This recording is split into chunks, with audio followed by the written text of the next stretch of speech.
Steve, just going to chat about Saturday night show at the Echo, where could you class thing is almost top of the bill, Masher and Tommy Coyle? Well, obviously a lot of people have gone to watch Calm, but as was proven, the fight of the night was going to be Tommy Coyle and Masher Dodds, and even though it didn't last as long as we all thought it was going to do, the 6 rounds it went on was entertaining, wasn't it? And I think a lot of people certainly got in to watch that fight. It looked packed for that fight before Khan. You know what I was quite happy about is the fact that obviously, you know, we know both, you're very close to both fighters and everything, but actually when Tony came into the auditorium, he came into boos, didn't he? There was a lot of boos. I didn't hear that, no. Yeah, I was helping, as you know, I was helping the gods, and I was watching, and he came in, there was quite a lot of boos, but at the end of the fight, you know, he went out to cheers, which I think is really, really nice, you know what I mean? Right. They both showed a lot of mutual respect to one another, didn't they? You know what I mean? No gloating, was it?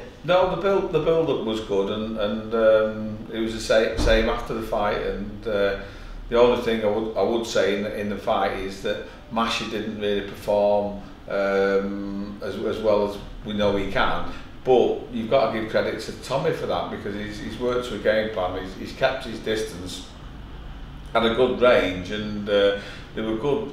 Well, they weren't good, they were booming overhand rights, wasn't it? That well, put Mashy down. Was very appropriate, wasn't it? Boom. Yeah, and you've got to give Mashy credit for getting up from them. But you know, I think the ref called it right at the right time. Well, I think the towel was thrown in at the same time. He took enough punishment there, and he lives to fight another day. So you know, I think the both of them are happy they took the fight. Obviously, Tommy's over the moon, and I'm pleased for Tommy, as the same as I'm disappointed for Mashy. But you know, it is the early game boxing, and you know, I'll catch up with him in the next few days, and we'll see what's happening in the future for him. On that night, we had Fazza returning onto the big stage there. He had a cracking win, didn't he? Yeah. I was pleased for Tom as well to get a stoppage win, because he took on a bit of an unknown quantity. We hadn't had much footage on him. He wasn't a winning record, but he surprised me. He was in top condition, and he was very awkward. You know, he fought southpaw for most of the fight, which wasn't expecting as well. And you know, he was tricky, and he caught Tom with a few counters. You know, the difference, I would say, because it was an even fight. When Tom did actually hit him, he hurt him, and obviously it was a good finish to win. On that same night, Conor Benn fought, and he fought one of Faz's old opponents, wasn't he? Yeah. And now we all say Tom can't hit, you know, and you know, I think he's only got 3. That's his 4th stoppage in 14 fights or something. But didn't Fazza take him out in the first round? He did do, yeah. That was a big surprise for everybody. That, yeah. But yeah, Fazza wasted him. He's probably one of his best performances. That, yeah.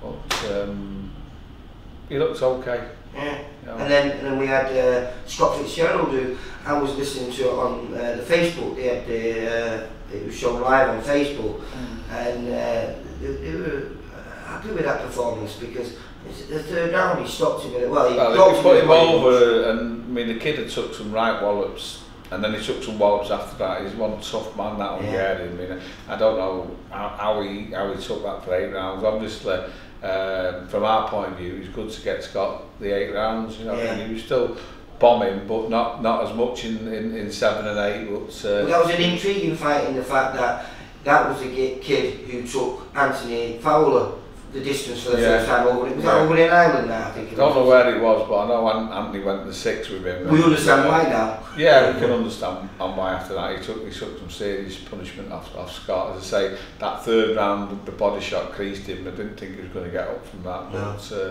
you know, he's on pedigree chum or something after, because he dug in and come through, and all respect to him for doing it there. Yeah. And your man in the know, is that a fact that, because it seems like that's the way they're building it up, that Anthony Fowler and Scott Fitzgerald might meet maybe sometime at the end of this year or sometime next year for some kind of title maybe? Well, I'm sure the paths will cross, especially if they keep winning, but I think if you look on Saturday night, Sam Eggington come into the mix as well, and they've got Ted Cheeseman, so he's got 4 high quality light middleweights there, and they can't just all go their own separate paths. They're going to have to cross, and it's something that we've got an eye on, as well as they'll have their eye on.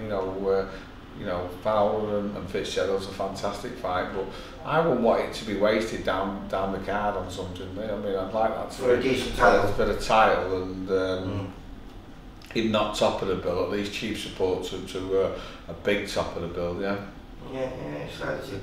And then we've got a weekend off for a change. Yeah. And then May the 5th, we've got our next show in Victoria. I'll just run through really for people who don't know who's fighting. On May the 5th, Jack Cullen, Charlie Schofield, Lyndon Arthur, Kane Gardner, James Moorcroft, Jack Kilcannon, Joe Eco, Casey Connolly, Jack Flatler, Kieran Jones, Ross Cooksey and John Telford. So that's a good build with some good kids on there. So I'm looking forward to that one. And then the week after we're back in Liverpool, where we've got Steve Brogan, Colin Day, Marcel Braithwaite, Nathan Bennett, Nathan Quallers, Tom McGuinness, Danny Roberts, Sean Keane, Ryan Briscoe and Nathan Wheatler. So it's a busy bill. Am I right? Is Steve Brogan fighting for the central area? He is fighting for the central area. Just waiting for the opponent to be confirmed on that. Oh, right, okay. Yeah, so